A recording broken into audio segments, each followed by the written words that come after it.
Welcome to the Action Network podcast presented by DraftKings. I am your host, Evan Abrams, and I am joined by the one, the only, the man a lot of us call BA in our Discord. He's known as BA as well, Brandon Anderson, for some best bets for, oh yeah, we've made it, people. It's Thursday, it's Friday. Whenever you're listening to this, it could be Saturday or Sunday. It is Super Bowl 60. Let's dive in, and as always, I am going to start off with just two interesting things. Of course, they are both in my Super Bowl 60 betting primer, which I have on actionnetwork.com. But to me, these are just some interesting stuff you may not have heard in other places. Now, obviously, during the 2 weeks, and honestly, probably the last 2 months, all you've heard about is the Patriots' strength of schedule. I thought it was kind of interesting to discuss just for a second the Seahawks. So using Pro Football Reference's full season strength of schedule, which indicates the combined win percentage of opponents the teams played in a given year, the Seahawks are actually about 12th of 120 Super Bowl participants in history. They are plus 1.61, but ignore the number. Just the fact they are basically 12th all time. And those previous 11 teams went 8-3 in the Super Bowl, which is kind of intriguing. And I just don't think we talk about what the Seahawks have had to go through in terms of a gauntlet enough, just based off of how easy New England's schedule has been. And the difference between Seattle and New England's strength of schedule is 6.1 when you just look at the metric. That is the second highest of any Super Bowl in history. You have to go back to 1971 to find the other big difference between strength of schedule. So that's note one, which I'm sure BA will have something to say in a second. And then I'm going to give you one more here. It's a Super Bowl. You guys deserve one more than one. Teams leading at the half in the conference championship or Super Bowl are actually 19 and 34 and 3 second half ATS. Last 20 years, that's using Bet Labs. And 5 and 11 second half ATS in the Super Bowl since 2008.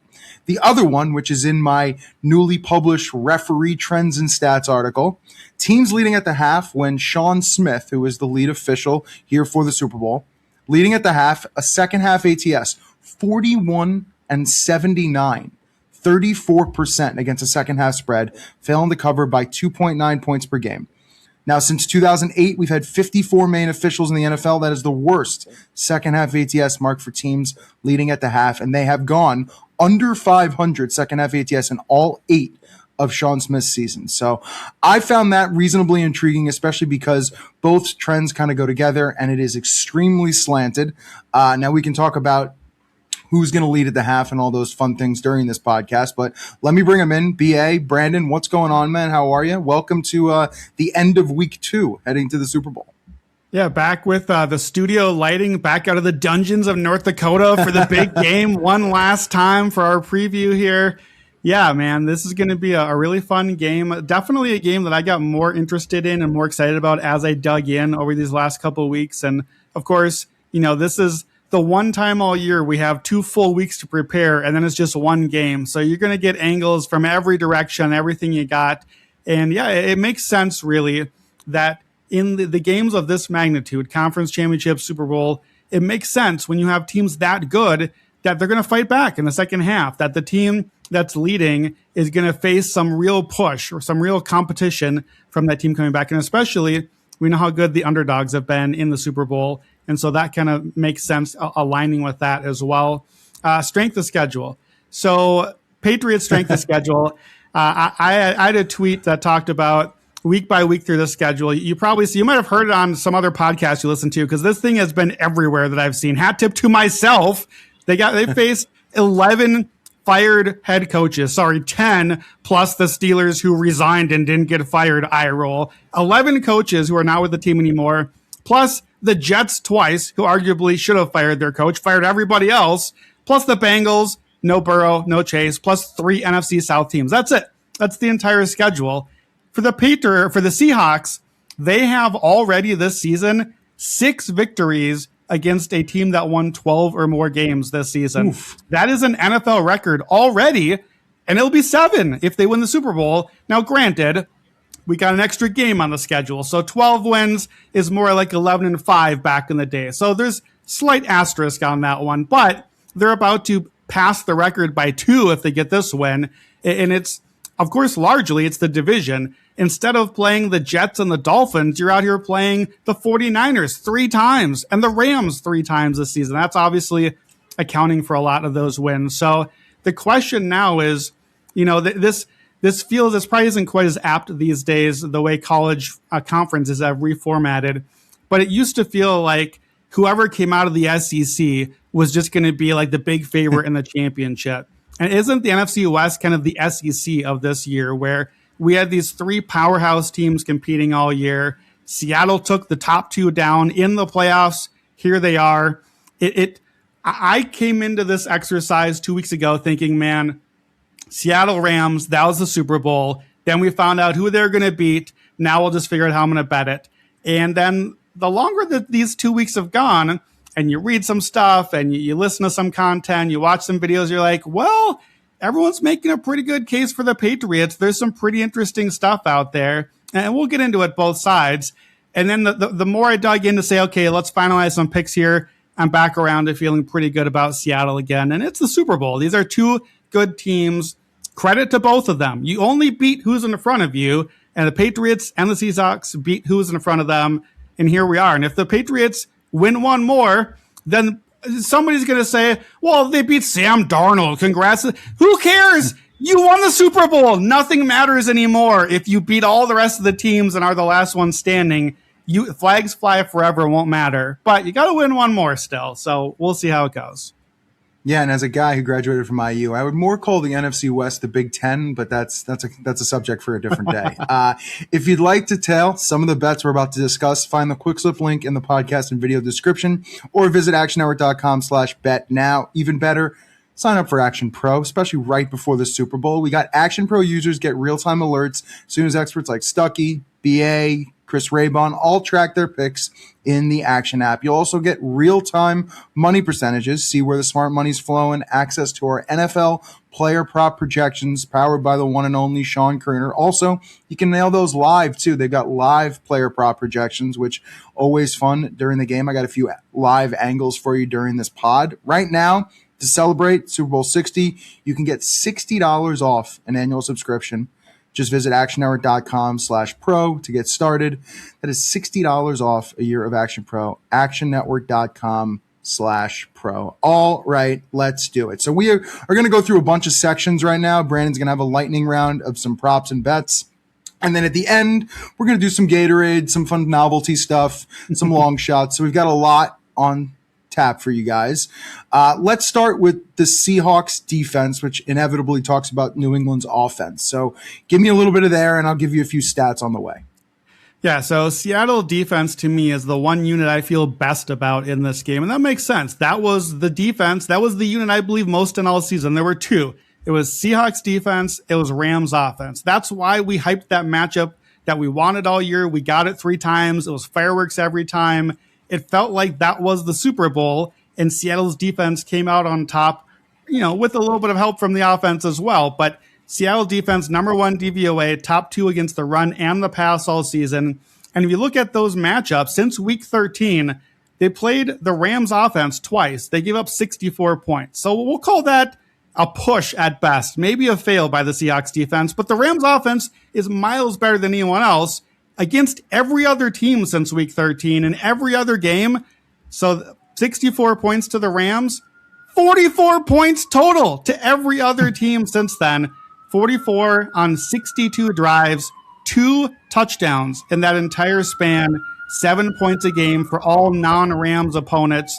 And that again includes the Niners twice, who were a team we thought was this juggernaut offense until we just said, oh, well, I guess they're not anymore. No, they were. They just played the Seahawks after that. So Seahawks defense, we know just how good they are.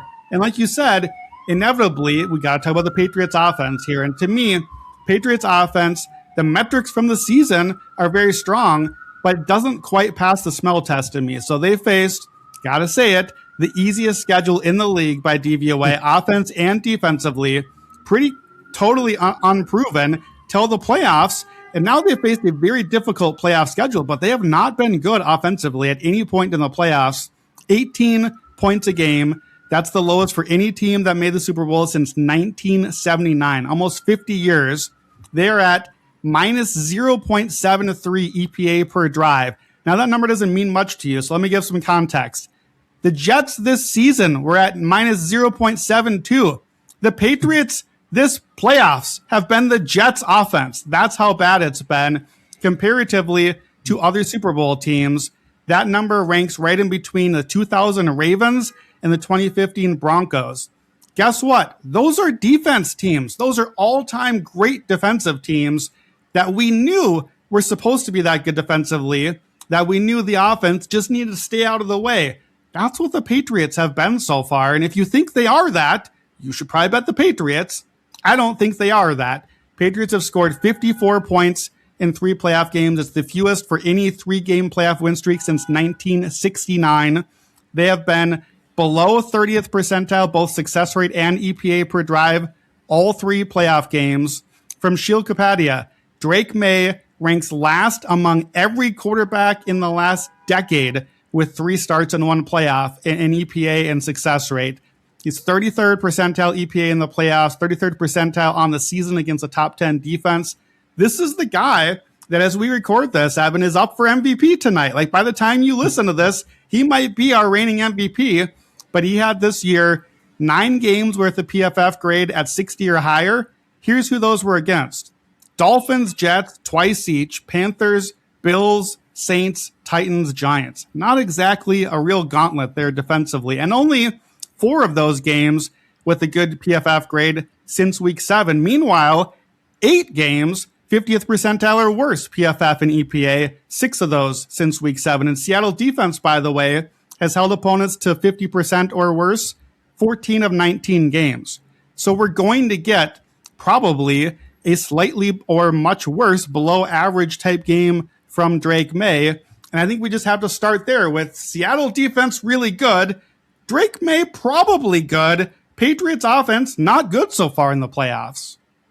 Yeah, the playoff performance, especially with like looking at something as simple as, say, passer rating. What Drake Maye did during the regular season, and obviously against the schedule he did, and what he's done in the playoffs, it's about, I think, about a 25 to 30% difference in terms of passer rating. Like 118 to like 85 or so. Like an amazing drop off. But you also, and this is what I've kind of been struggling with week to week when trying to figure out what New England is the weather in those 2 games, the cold, like there was a very different atmosphere for how New England got here and for how Seattle, especially not really having to play much in the divisional round. And that game was over after almost a play or 2. So, I mean, the style that they went to get here, I think are just very different. And now you're neutral field, good weather, like everything is kind of evened out when you talk about this game. So I think I don't want to say I think some of the stats from New England's side are a little skewed. I think it's a little bit difficult to figure that out. The one thing I looked at, which, you could look at this a few different ways. Top 12 defenses in EPA per play and success rate. New England's faced number 1 Houston, number 4 Cleveland, number 6 Chargers, number 8 Denver, and number 10 the Saints. They've won them all. Okay? Now, in those games, it's been a bit back and forth. I'm under 4 yards per play against Houston and Denver, and then over 5.5 yards per play against the Saints, Chargers, and Browns. So I think depending on how you look at this, you can kind of skew that any way you want, but they've also seen that type of defense. Now, Seattle's number 2.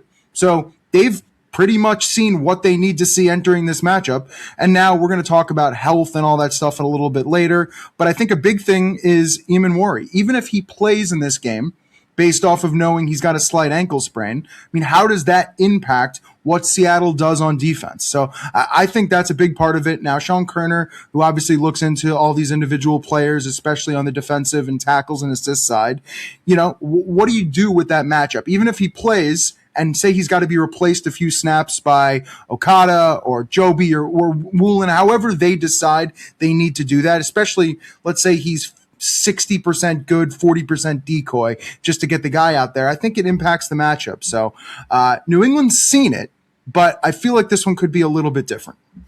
Yeah, and I think you make good points about that the Patriots, we're going to talk about why their defense has to have some caveats, and it's the weather and some of those factors. But it's fair to point out that offensively, they haven't really had to put it into fourth or fifth gear to try to get there. And, especially we had an entire second half blizzard where no player could do anything in that game.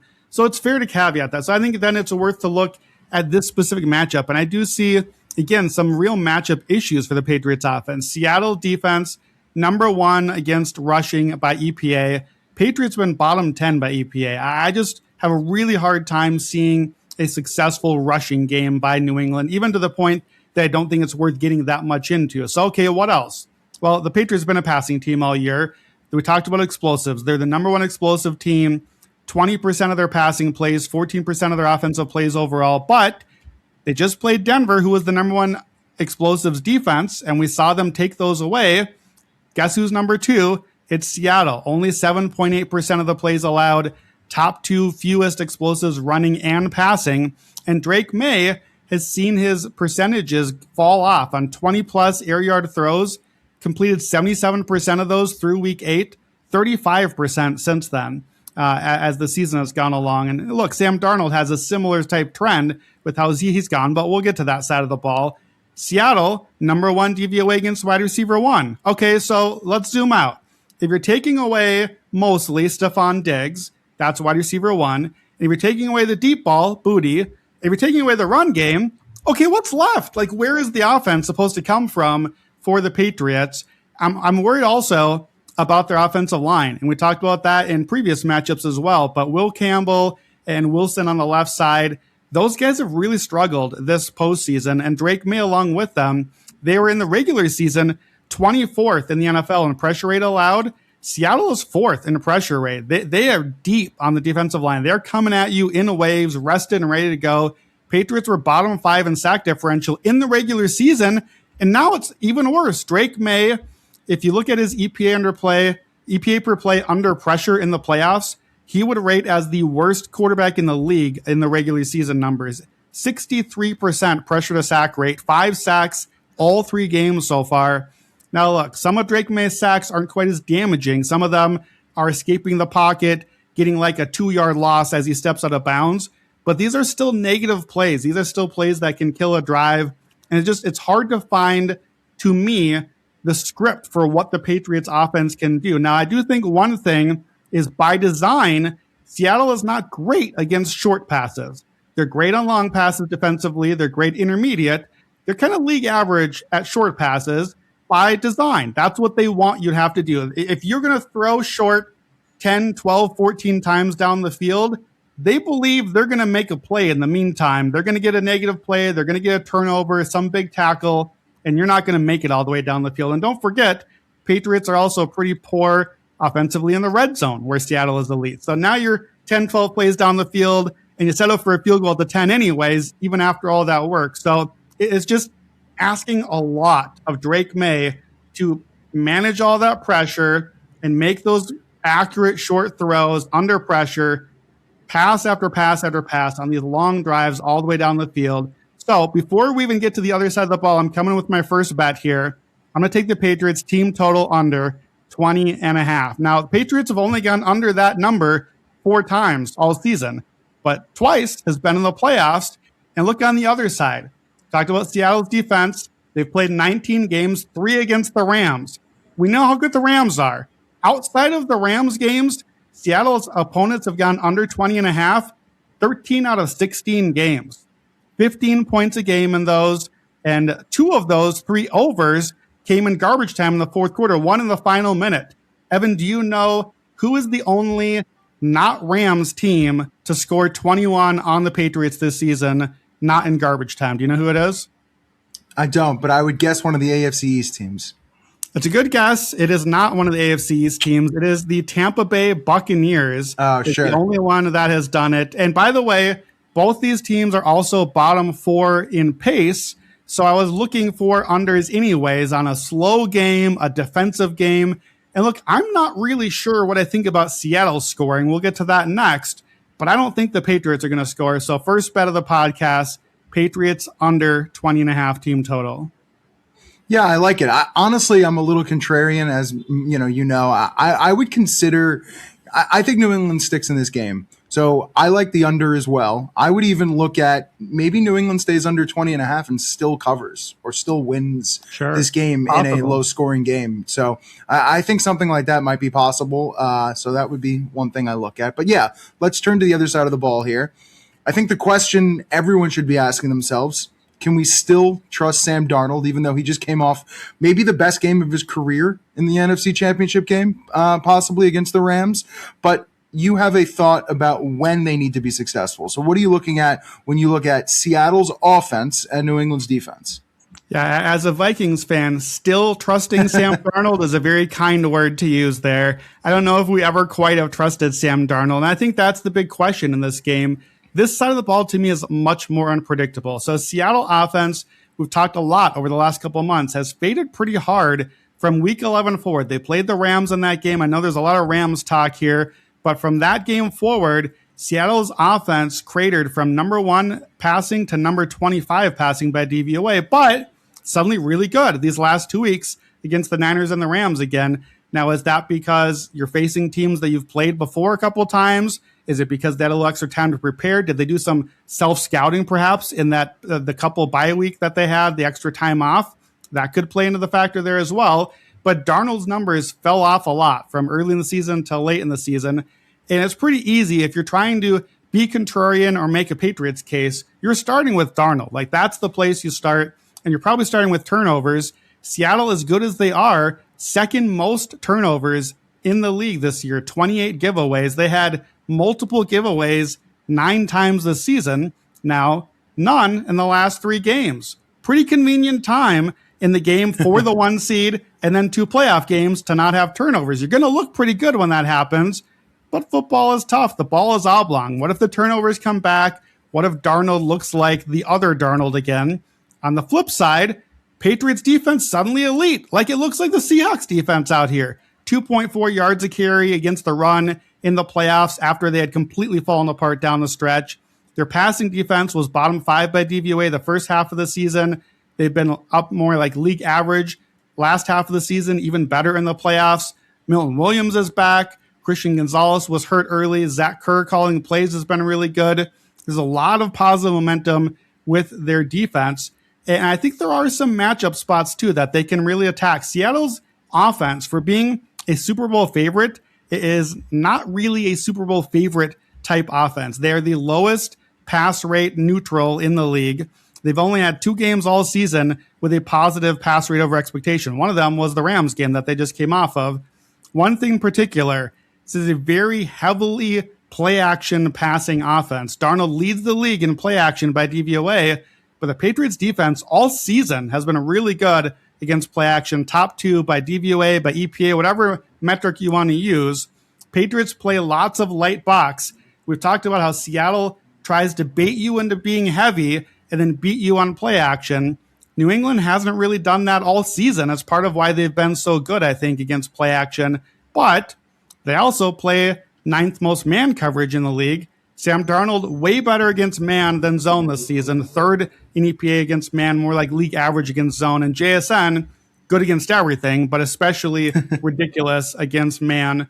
I do think also probably Seattle's weakest link on the field is their interior offensive line, especially Bradford at guard. And we've heard a lot about Milton Williams, Christian Barmore. We've seen in the Mahomes Super Bowls, when it goes really sideways, it's interior pressure. It's somebody in your face right away off the snap, and that could cause a lot of those ghosts for Sam Darnold to come up again. So I have some thoughts on the Patriots defense and how much we should believe in the recent effect here. But what do you think about this side of the ball? Okay, so I have a Patriots defense stat. I'm going to wait to use that after you go through your diatribe, but I'm going to start with Darnold. The one thing I wanted to look at was this. So we understand how valuable and how much impact JSN has on the offense, especially when you look at yards and targets and all these different things that really put him at the top of lists all time in terms of what he's done for Seattle. And we could talk about that a little bit later when you talk about JSN. But I looked at a stat that Fantasy Points put out there, which is first read and design throws. So this season, Darnold at 63.1% full season going to his first read and a design throw. Now, since week 11, that Rams game, it's down to 60.6%. And then I looked at the 7 games versus top 10 defenses in EPA per play. It's down to 58.8%. To me, this is a good sign for Darnold because he's actually talked about going through his progressions and that being something he's learned to do as he's become a more efficient, less turnover worthy prone quarterback. So I think this is a good thing if you like Seattle, that you want that number under 60%. Because JSN's going to get his, right? There is like going to be a number of targets and a number of looks that he's going to get in the offense. But I think where Darnold does well is he looks to JSN. Then, and this is also about time in the pocket, right? Is Seattle offensive line going to give him enough time to get to that second read or look to the tight end or all these different types of things? And Cooper Kupp, as people have talked about, like you might like him under 3.5 receptions, as some people do, but those 2 or 3 receptions he might get in this game are going to be very valuable because he's a good possession wide receiver. So that's the stat off the bat that I looked at, that if you like Seattle, I think you want that mark a little, definitely under that 63% for the season. Yeah, I think that makes a lot of sense. And I think, but back to the Patriots defense a bit. Sure. As good as they have looked recently, we talked about this with the offense, how the metrics are really bad, but are they lying a little bit to us? Is the weather covering that up a little bit? And I think the Patriots defense is getting the same effect, but in the positive direction. I talk a lot about DVOA. Aaron Schatz has had out this week that these are number 1 and number 2 in a weighted DVOA. So teams that, that's counting the games more recent as a bigger deal. These are the top 2 teams now. And the Patriots have not been high in DVOA all season. But I think weighted DVOA is lying to us a little bit because it doesn't necessarily take into account weather or it doesn't take into account backup quarterback on the field. And over these last 6 games, while the Patriots defense suddenly looks like this incredible defense, 6 games, they faced 4 backup quarterbacks, 3 third-string quarterbacks in that group, and they've had 2 bad weather games on there. And those games came against terrible, awful offensive lines that, 2 games against horrible offensive lines, 1 in the bad weather, 1 otherwise. But obviously, all of those things are going to help make your defense look really good. Now, of course, Seattle's defense has played some backup quarterbacks in tough matchups or easy matchups as well. But I think it would be a mistake to just think, oh, yes, the Patriots, they kind of found it all and pulled it all together late in the season. Well, what's the context? They've barely faced anyone down the stretch. If you go by kind of consensus quarterback rankings, always arguable, they really only faced in the regular season, this defense, 2 quarterbacks the entire season that I think would be in the consensus top half of the league. Josh Allen twice, Baker Mayfield, that's it.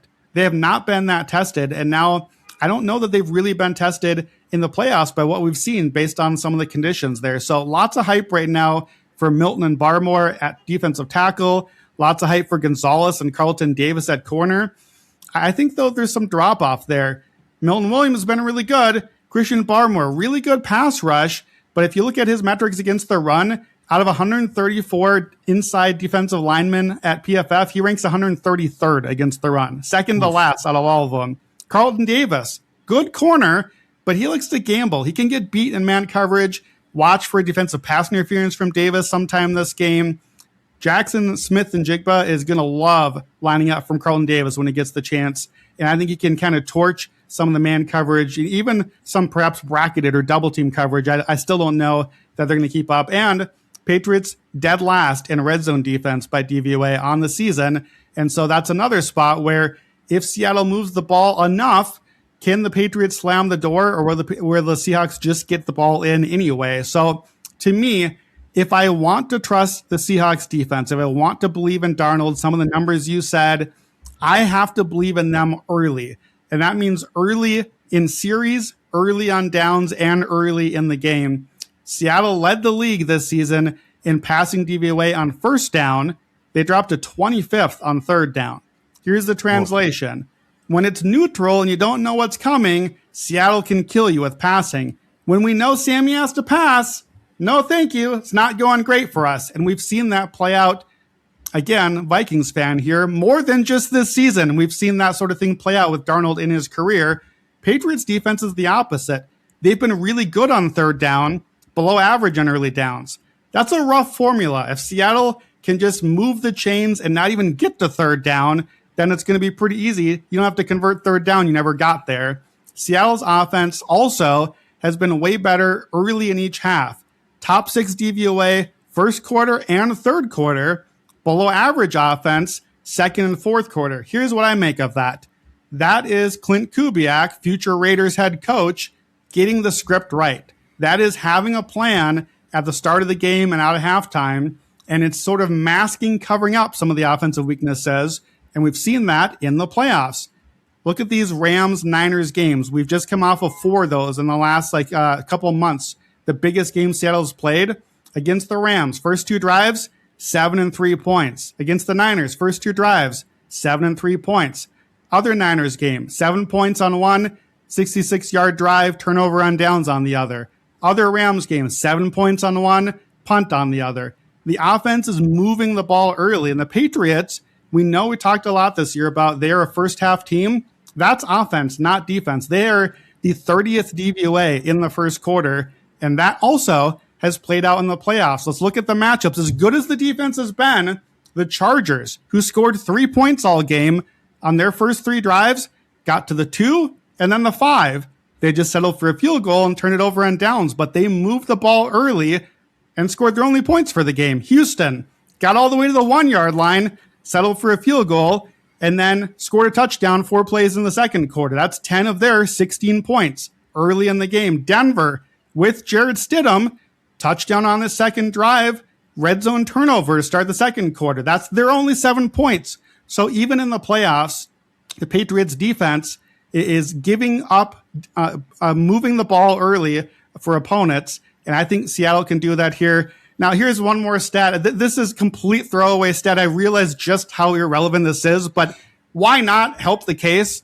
The Patriots have played 9 Super Bowls this century. The entire 9 Super Bowls, they've scored 3 points in the first quarter. I saw all that. Combined. It's crazy. Look, different quarterback, different coach, completely irrelevant. Don't care. I'm including the stat anyways. So I think Seattle looks good early. If you like Seattle, you should like them to look good early. You can just play first quarter. That's plus 105 for them to win the first quarter outright. I don't mind that, but there's no urgency. We've lost some of those first quarter bets where the quarter ends, you score in the second play in the second quarter, and you're like, we were so close right there. So here's the one I'm going to give you. Obviously, I'm going to be on Seahawks in this game. I got the Seahawks green on, and we're half an hour in. You clearly know this. Seahawks to score first and win.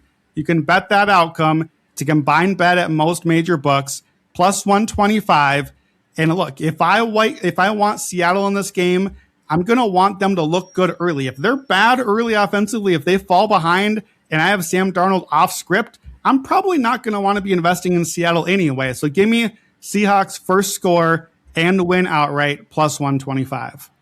Yeah, and you talked about some of those offenses that New England's faced. I mean, they've only played 3 games versus top 15 drop back EPA per play teams, fewest in the NFL. 2 versus Buffalo, 1 versus the Giants. In those 3 games, opposing quarterback average time to throw, 2.91 seconds, highest in the NFL. Average time to pressure, 2.79, also highest. They, haven't been their best against some of those good offenses. And on the other side, Seattle's played 7 of those games. So it goes back to kind of the strength of schedule thing I talked about off the top of the pod. The way I like your bet with Seattle, if that game script works that way, you can also take Seattle to win the first half on the 3-way, plus their money line, which works out to be about even. And I took a look back. Last 2 seasons with Seattle and Minnesota, Darnold, when his team leads at the half, is 22-1 straight up, 22-1 against a spread full game.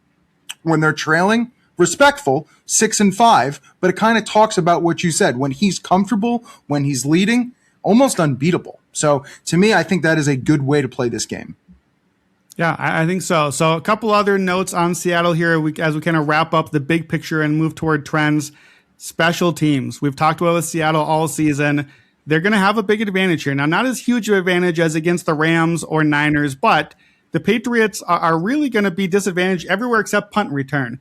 Patriots are the only team in the league that have a better rating punt return than Seattle. These actually, Marcus Jones and Rashid Shaheed have number 1 and number 2 most yards per punt return in NFL history at this stage. So these are the best, those two. But the Patriots special teams has been kind of below average to bad at everything else, especially notably in its own punt coverage. Not great, as good as Rashid Shaheed is. Seattle has been awesome on kickoff coverage, and kickoff returning. That's some hidden yardage, getting better starting field position both ways. So pay attention to that. I do think that's another advantage for Seattle, as is, and we've talked about this, the rest and the health advantage. Patriots didn't have that bye week a bit ago, and they've played these tough, cold weather games, close games down the stretch. Seattle, meanwhile, this is only their second new opponent since week 15. These are teams that they've been playing that they knew, and I think they have had a huge preparation advantage for this game. Now, both teams had 2 weeks here, but I think that they've probably had the chance to be getting ready for a matchup like this for a while now.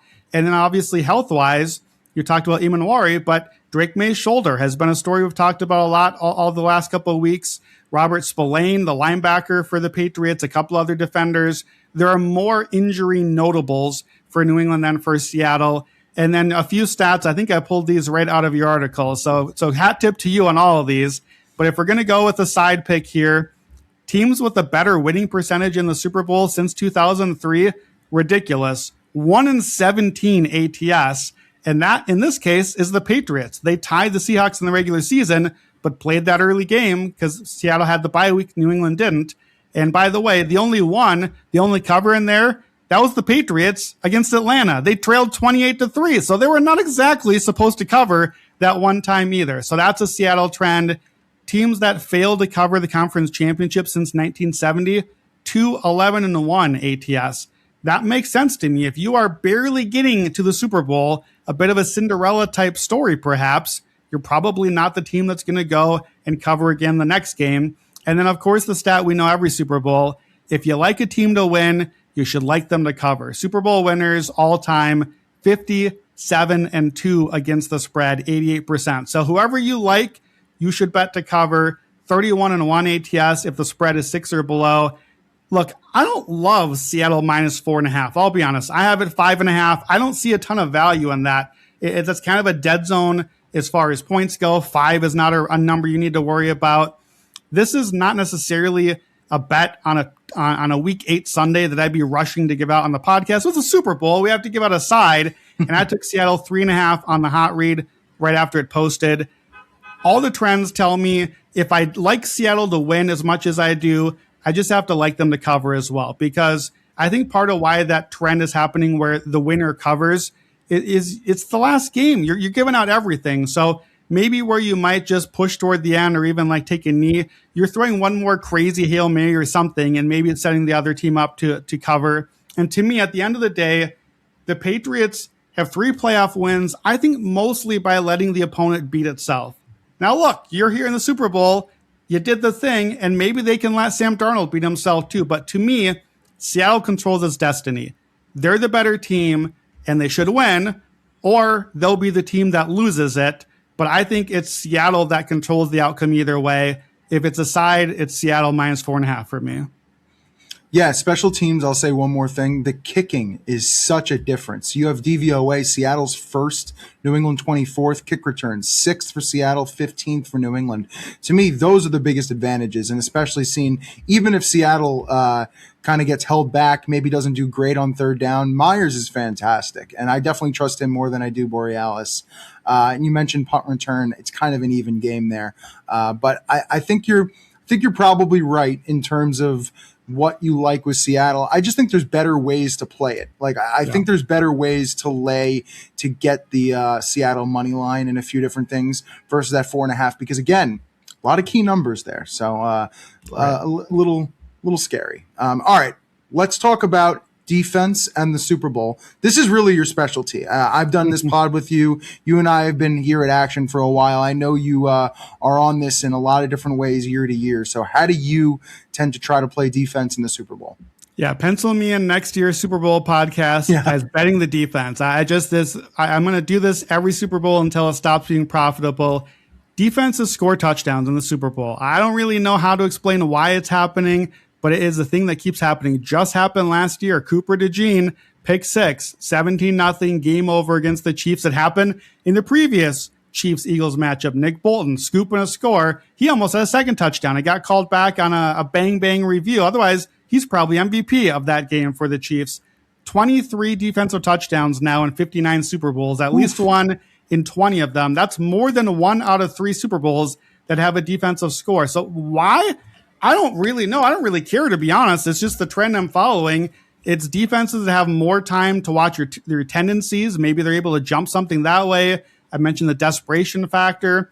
Whatever it is, in the last 24 Super Bowls, we've had 14 defensive touchdowns now, over a half defensive touchdown per game. And I think, especially this year, that suits the game pretty well. Seattle's defense, very aggressive, very going to come at you. But Seattle's offense, second most giveaways. So I think if you like New England, or if New England steals this game, in my opinion, why wouldn't it be for a turnover? Why wouldn't it be because a weird bounce or two happened the wrong direction? New England maybe pulled a touchdown out of nowhere defensively. 7 points in a game between teams of this caliber, 3 points is a huge swing. So I want to bet defense. I want to bet touchdowns. And it's important here. Check my article. I have a whole article just on betting defense in the Super Bowl. Very important to watch how you're betting this one, because some books you're betting defense touchdown. Some you're betting defense/special teams touchdown. We just talked about the special teams. Give me the special teams. I'll pay a little extra juice. I want that possibility as well. These teams had 8 special teams touchdowns already this season, and we've seen 13 special teams touchdowns in the Super Bowl. So I want that in there. Now you can just bet either team, defense or special teams touchdown. Several books have that available. It's plus 265. That's 27% implied. We have 36 touchdowns in 59 Super Bowls. That's 61%. So we're getting like half of what the implied versus reality should be. But I always take it a step further, and this is a bet that we hit last year on this podcast. All but 3 out of 23 defensive touchdowns in the Super Bowl have come from the winning team. Again, that makes sense. If you get 7 free points, you're probably going to win the game. The winning Super Bowl team has a defensive touchdown 16 out of 59 Super Bowls now, 27%. So I'm betting 2 ways, both things together. Not in the same bet, but give me Seattle defense special teams touchdown plus the Seattle money line. That's at plus 833. And then give me the exact same bet with the Patriots. Touchdown, defense, or special teams, Patriots money line at about 27-1. I'm betting that both ways. Last year, I was wrong on nearly everything about the Super Bowl. I was Chiefs. I was all Kansas City. I got to this bet. I bet Kansas City. I bet Philly. Philly hit plus 850 and covered a bunch of my sins on the Chiefs because that's what happened. We got the big turnover early. That was the game. You bet these two together, you're getting it combined about plus 600, so about double our value. And again, we just hit it last year. And if the defense scores a touchdown, if you get the big play, I think defense MVP is also in play. You can bet any defensive MVP at 15-1. We've had 10 of those in Super Bowl history. More defenders than running back, more defenders than receiver. About 1 every 7 Super Bowls is a defensive MVP. And it's not necessarily the best defender. So you don't want to take necessarily the shutdown corner or the stud defensive tackle. You want splash plays, right? You want a sack, a turnover. You love a touchdown. Seattle, last Super Bowl win, MVP, Malcolm Smith. Who's even heard of Malcolm Smith anymore? He's a linebacker that made a big play in that game. Dexter Jackson, Larry Brown. These are dudes that went on to sign massive contracts because they won Super Bowl MVP, and then we kind of forgot about them after that. So don't go crazy on these. Here's a pizza bet for you. But if you want to try to sprinkle a little bit on 3 specific defensive MVPs, here's my guys. Marcus Jones, mentioned him already, 150-1. He's the 3rd corner for New England, but he has 4 interceptions this season. 2 of them he returned for a touchdown, because guess why? He's awesome returning the ball. It's like a punt return for him, which he, by the way, his 2 punt return touchdowns this season as well. And those count for our MVP bet. If you make a big play, special teams or defense, that's one way. Marcus Jones. DeMarcus Lawrence, 150-1. 6 sacks in the regular season, 1 each playoff game as well. 3 forced fumbles in the playoffs already. And I really like his matchup against Will Campbell. He's the guy, the veteran. He's going to have that narrative swing for him. He's a free agent that they just got this year. I think that could look really good if he gets a couple of big plays off the edge. And the last one, Ernest Jones, Seattle's top linebacker, 200-1 for MVP. 3 of the 4 this century defensive MVPs have been linebackers. Kind of makes sense. These are the guys that never leave the field. You're right in the middle of everything. Ernest Jones led Seattle in combined tackles by 30 this season. he's like even odds to lead the game in tackles. So he's going to get 8, 9, 10 tackles probably, and he'll lead the team in interceptions as well. So we talked about those short passes. We talked about pressure and Drake Maye dumping it off.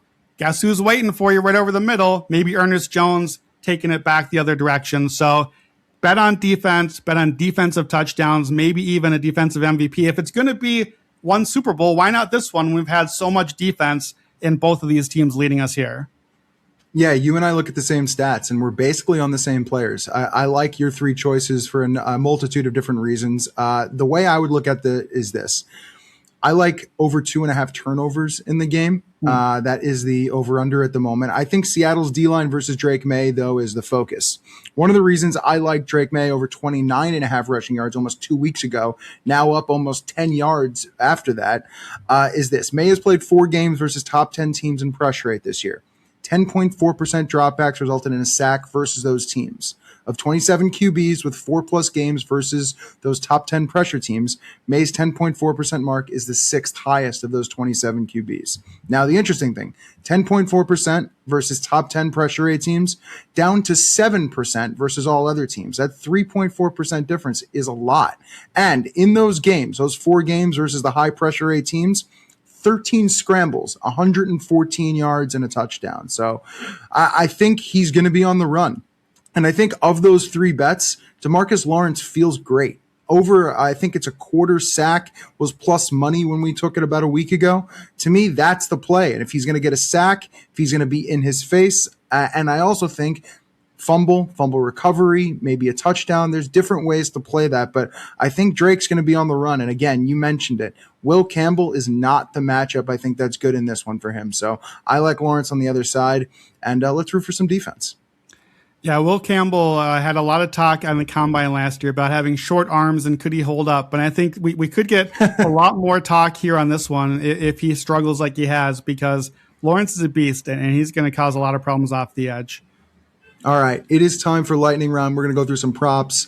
JSN, Hunter Henry, Kenneth Walker, Rashid Shaheed. We got it all. Let's do it now. So you obviously like JSN in some way or fashion in this game, but how are you going to play it? Yeah, so he's obviously been the star for Seattle all season. He's kind of the star that the whole Seattle universe rotates around. I don't see why that changes in this game. And it's kind of crazy looking at his numbers. He leads the league in receiving yards. He's going to pass 2,000 sometime in the Super Bowl. And that's despite them being the run-heaviest neutral team in the league. And that's because he is responsible for so much of their offense. 44% of Sam Darnold's yards this year passing, JSN. 40% of the touchdowns for the team, JSN. And in this matchup, Patriots dead last against wide receiver 1 by DVOA on the season. Now, they haven't really been tested a lot, so we haven't seen it too much. Story of the Patriots season, right? They didn't have to face Nico Collins in the playoffs. He was out hurt. They didn't have to face Jamar Chase. He was suspended in that matchup. Probably the best guy they did face, Drake London. Guess what he did? 9 catches, 118 yards, 3 touchdowns on 14 targets against the Patriots. By my count, Patriots faced 6 clear quality wide receiver 1s this season. All 6 guys had at least 6 catches and 84 yards in that game. They averaged over 7 catches, 104 yards on 10 targets. And JSN is not an average wide receiver 1. So Christian Gonzalez, really good, but don't think that this is a one-on-one matchup. That is not how football is played in 2026. Seattle's going to move JSN all over the field. He's going to be out wide. He'll be in the slot. He'll come out of the backfield. They're going to get him different matchups. It can't just be Gonzalez shadowing everywhere, including that we mentioned this earlier. Darnold is so much better against man coverage anyway. And I mentioned how good JSN is against man. 3rd most yards in the season against man coverage. 4.2 yards per route run against man. Number 1, lap the field on that stat. That's a crazy number. Here's another stat that I love with JSN. So he's the leading receiver in the NFL and made the Super Bowl. We've only had 3 guys do that since the 1980s. Technically 2. Jerry Rice twice, Cooper Kupp once. Listen to the line that those guys put up, who led the league in receiving yards and made the Super Bowl. Rice, 7 catches, 148 yards, and 3 touchdowns in the Super Bowl. Jerry Rice again, 1994, 10, 149, 3 more touchdowns. Pretty good player, turns out. Cooper Kupp, 8 catches, 92 yards, 2 touchdowns. Super Bowl MVP, by the way. Those 3 guys averaged 8.3 catches and 130 yards with 8 touchdowns in 3 games. So I want JSN escalator, and it's going to be a kind of surprise ending escalator, except not much of a surprise if you've been following along the way. Start with over 6.5 receptions. I think that line is a full reception too low. He's gone over 6.5, 13 of 19 games, but that one's misleading. We played this last round and hit this, I think, by halftime. 4 of those 6 unders were in games that Seattle won by 21 points or more. Now, maybe the Seattle does that in this game, but if you expect it to be at all competitive, that means take those big blowout games out. Now he has 7 catches or more in 11 of the other 13 games.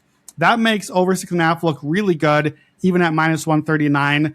And we'll play the escalator at 8 catches, plus 130. He's had 8 catches or more, 10 of those 13 non-blowout games. Now, how far do we push the escalator? I regret we didn't push it far enough in the last matchup. He went way over. Here's the problem. He's had 8 catches exactly 7 times, max 10. That was the last game. So you don't want to go too far that way. How about yardage? He's at 123 yards 7 times, but the Patriots haven't given up that number all season, and 120 yards is only plus 210. That's not enough juice. Like 120 yards in the Super Bowl is no small thing, even for JSN. So to me, if you expect 8, 9, 10 catches, 120, 140 yards, forget the numbers, just bet JSN MVP. This is the bet that we've given out time and again on this podcast.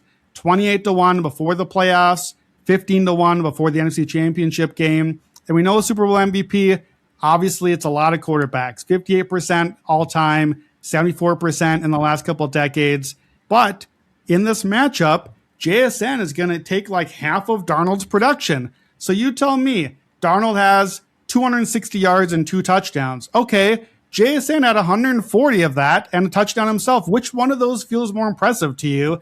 And I think it's usually going to be JSN taking so much of that.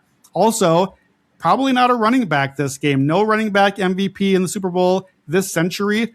And both these defenses are top 5 in fewest running back points in fantasy and running back touchdowns. So I think the script sits perfectly here for JSN. If you look at wide receiver MVPs over the last couple of decades in the Super Bowl, it's not touchdowns, it's volume. It's Kupp, it's Edelman, Deion Branch. These guys are averaging 9.5 catches, 129 yards, only 3 touchdowns between the 4 of them. So it's not getting into the end zone. It's moving the chains. It's being involved every play over and over and over again, getting the volume.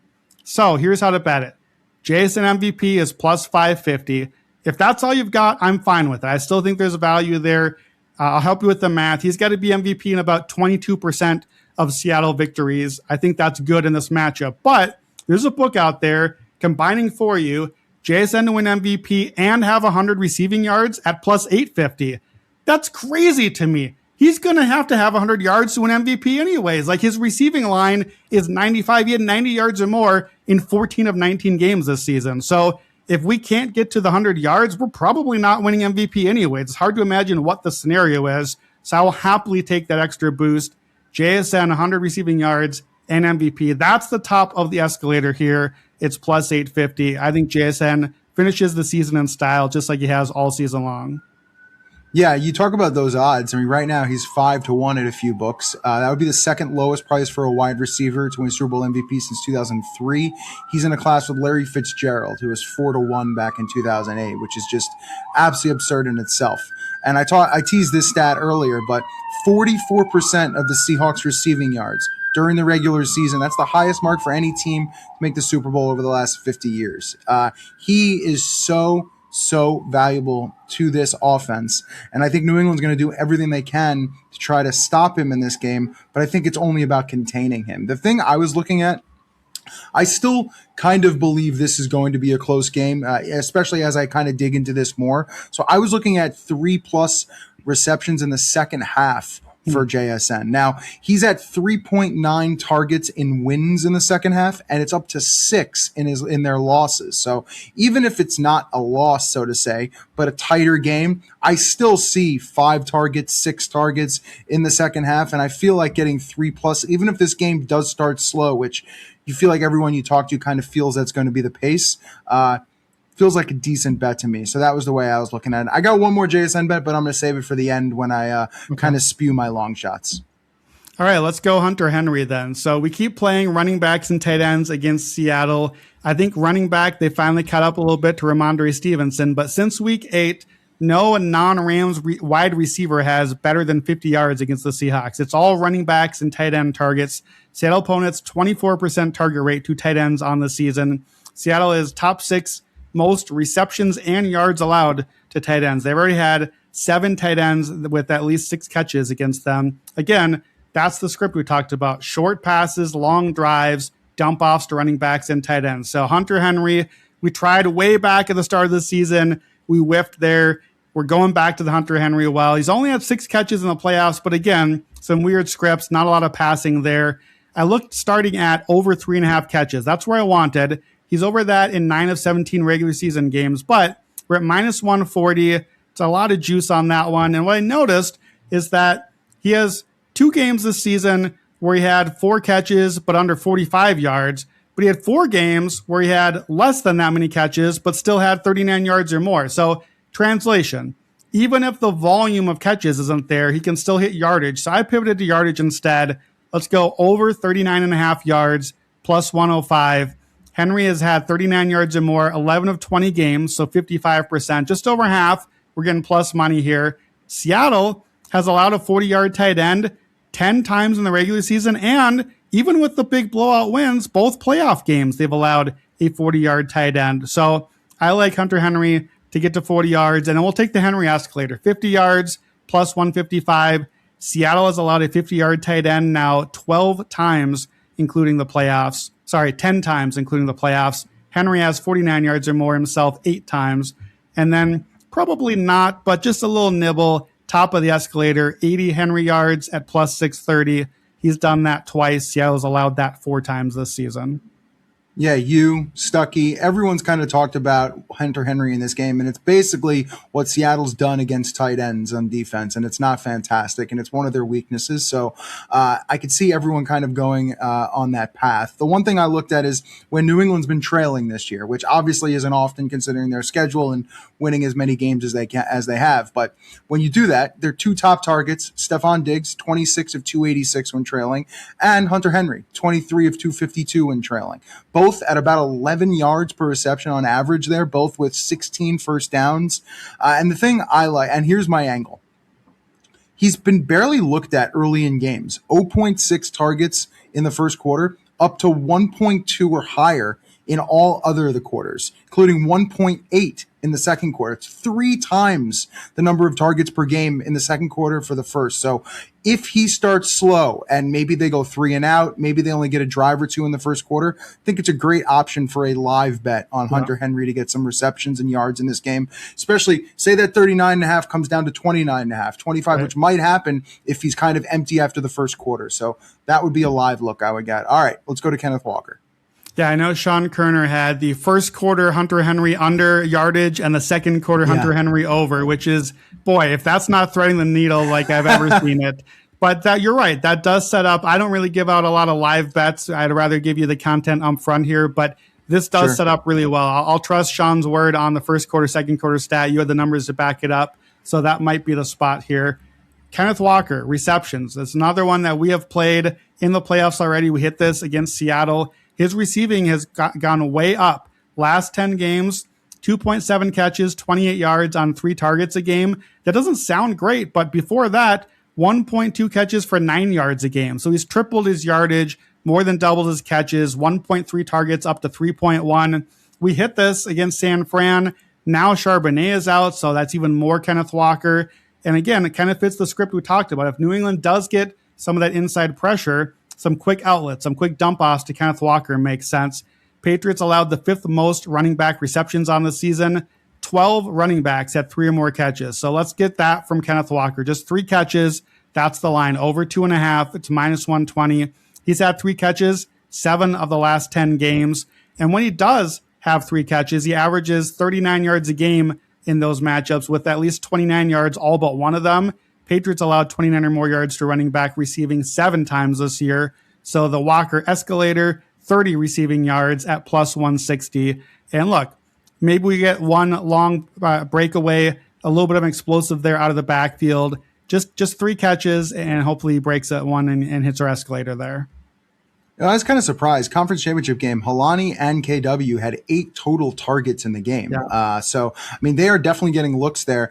And someone had said to me this, I can't remember where I heard it, but sometimes we overanalyze the Super Bowl. Like, is Clint Kubiak really going to be like, hey, we've made it to the Super Bowl, it's time to give the ball to George Halani? Like, I do believe Kenneth Walker is going to be the target in the running back game if he gets the looks.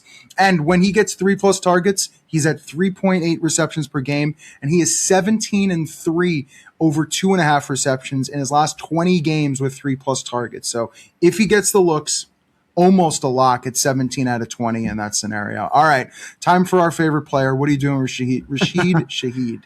Yeah, I still think this is the most fun bet you can make this Super Bowl. And caveat, I thought this was the most fun bet you can make on Championship Sunday. I didn't have a lot of fun. We got our one run, and he ran for 0 yards. We needed a 1, and he had it. It was right there, and he just didn't want the hit, so we ran out of bounds. But we're going back again to Rashid Shaheed rushing over 2.5 rushing yards. They moved it up a little bit, but I still like this one. Shaheed has a rushing attempt in 8 of 11 Seahawks games. I think they're using him a bit like the old Percy Harvin. He's gone over 2.5 rushing yards, 5 of the 11. So not quite half, but that includes a 2-yard game and, of course, the 0 last game. So you're a couple yards away from hitting. He's had 4 double-digit runs, a 30 and a 31 among them. And by the way, guess what NFL team has allowed the most rushing yards to receivers this season? Ding, ding, ding. It's the Patriots. 149, kind of a goofy stat, but they do have allowed the 6th most rushing attempts to receivers as well. And a receiver has gone over 2.5 rushing yards, 10 of 17 games in the regular season against the Patriots. That's not nothing, including 7 double-digit runs to a wide receiver, plus the 31. So I want Rashid Shaheed longest rush. I want the 10, the 20, the 30. I haven't found it anywhere. If you find it, maybe it'll post by the Super Bowl. We may add that, but over 2.5 rushing yards. Look, why is this the most fun bet? It's because you're going to be at a Super Bowl party, eating your Tostitos and dipping your dips and enjoying the commercials. One play the whole game. That's what we're waiting for. One gadget play, one end around, one run. We're probably getting one chance at it. That one run, when Shaheed, he's got the green shoes. You're going to be watching him on every play. When he loops around and gets the ball and this is it. This is my play. I need 3 yards. Like, the adrenaline rush in that moment is crazy. And a little escalator for you at DraftKings. You can bet Shaheed for the longest run of the game at 30-1. I think that's a crazy number. As speedy as he is, even if he only gets one shot at it, we've seen New England give up some big receiver runs. We don't expect any team to run much in this game. Walker's longest run is often like 15-20. Ramondre Stevenson is usually even a little bit below that. We might hit this with like an 18 or 20-yard run from a Shaheed. So that's the most fun bet you can make on the Super Bowl. One play, you better get the run, and this time you better make it count. I mean, listen, you look at snaps at running back. Shaheed had 10 in the conference championship and 9 in the divisional round. So obviously, without Charbonnet back there, it's something they're looking to do. I was curious about your thought on this. Have you looked at players with a rush attempt? It's at 7.5. It's been juiced up. It's now minus 180 to the over, plus 140 to the under. Is that something you've even looked at? I looked briefly at those. There are so many markets in these, and I was like, okay, so let's just talk it through. So we know Walker, probably Halani is going to get a rush, both quarterbacks. Stevenson, yep. I'm assuming Trevion Henderson, although they only played 4 snaps last game. So there's 6, and then Rashid Shaheed gets a rushing attempt. I think some books even have Seattle players to get a rushing attempt. Yep. So it seems like it's in play that way. Do we need over 6.5 or over 7.5? What was the number? 7.5, and I think the difference is like, does a wide receiver for Seattle plus Barner, and that's probably what you need is Barner as well. I was only bringing it up because I kind of liked under 7.5 because I actually do believe it's either going to be a wide receiver or Barner. Not necessarily sure you get both, and then there's the ability like, does Henderson get it? Does Halani get it? Like, there's outs. And I think it's been juiced up a little bit too much, but I figured I'd ask. Yeah, well, and Darnold won't necessarily get a run. He might get some kneel downs at the end, but otherwise not exactly a running quarterback. Drake's going to get one. Henderson maybe just doesn't get the snaps anymore. You get an early injury. Like, that's why I looked at that and was like, I don't know enough, and I can't research every one of these bets. What do we give out, like 20 bets already on this podcast anyway? So speaking of which, I've given out all but one of mine, but I know you have some fun ones, some long shots to get us out of here. So what's on your radar? Yeah, these are just some crazy ones because it is Super Bowl time, and you can dive in whenever you'd like. Give me what your thought is. But total yards on touchdowns, I was leaning under 68.5. Most of us like the under. Most of us really like both of these defenses. I do feel like there isn't going to be a long one in this game. So I thought 68.5 was a little high. One. Next, I like Seattle time of possession in this game. I think if you like them to win, it's only minus 125. So you hold the ball, you run the ball. I think there's a lot of ways for Seattle to make that mark. So that was one I liked as well. The other one, first touchdown jersey number, under 11.5. Minus 130. Get a lot of options there, including JSN, under 11.5 in that game. Obviously, I think Stevenson's over that. So obviously some options over, but I think you get enough on the under. So I like the under there. That one's interesting because I've seen that exact market at 10.5. Correct. So you could almost, I don't know if it's flipped everywhere, but you could almost middle that one. If you think JSN's the first touchdown, you could try to go both sides of that. And if it's number 11 that scores, you get both of those.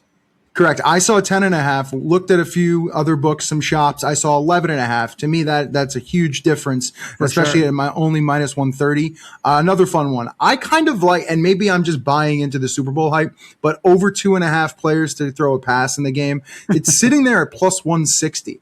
And I just feel like given the scenario, and you know what honestly could happen? You get Shaheed, you get Cooper Kupp, you get one of those guys who was supposed to run the ball and ends up passing it. Like there are a few ways for this to kind of get the over. And I believe it's plus 160 on DraftKings, and it's one of the highest prices I've seen. So I thought that was an interesting one. And then I've got one more and then some MVP stuff. You were talking about Rashid Shaheed. I think first player at 20 plus receiving yards, Shaheed is 13-1.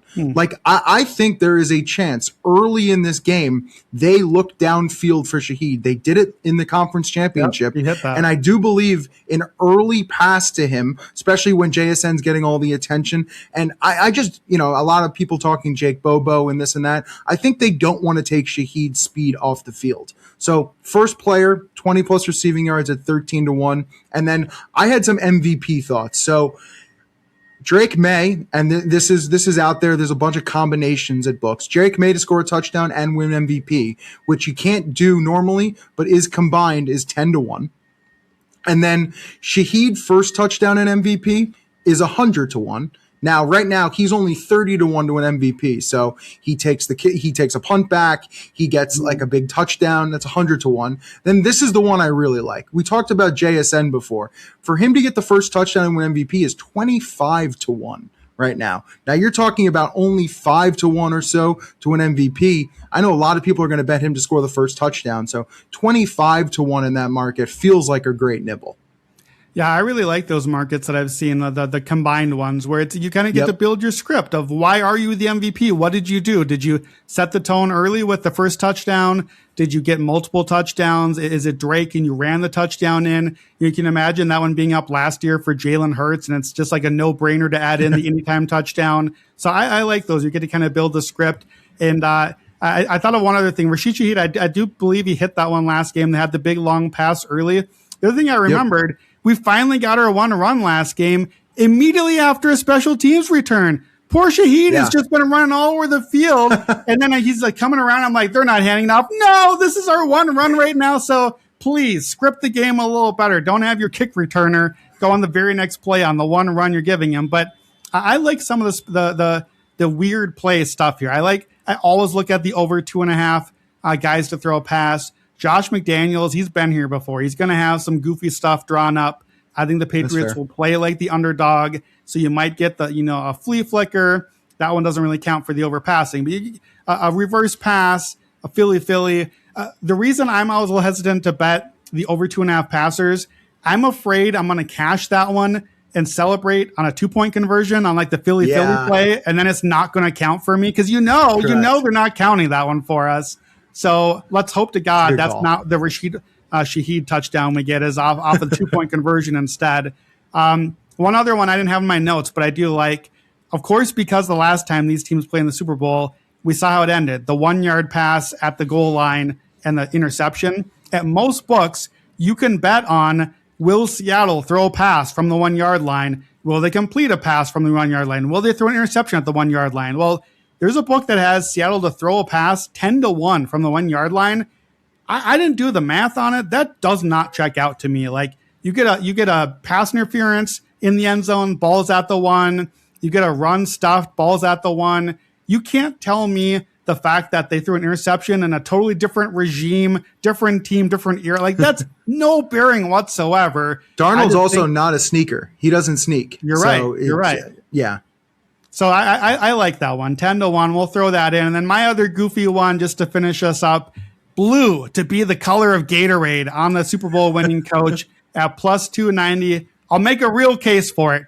Orange is the favorite here. I don't really know why. Orange has not been the color of Gatorade any of the last 5. I think it's the favorite because it was the color of Gatorade the last time Seattle won the Super Bowl in 2014, and they're the favorites. But the Patriots used blue in their last 2 wins, Gatorade, and blue has hit 3 of the last 7 Super Bowls. And by the way, both of the teams are blue. So I don't think blue should be third in odds. I think blue's the favorite, plus 290. Bet some Gatorade. Don't go crazy with it.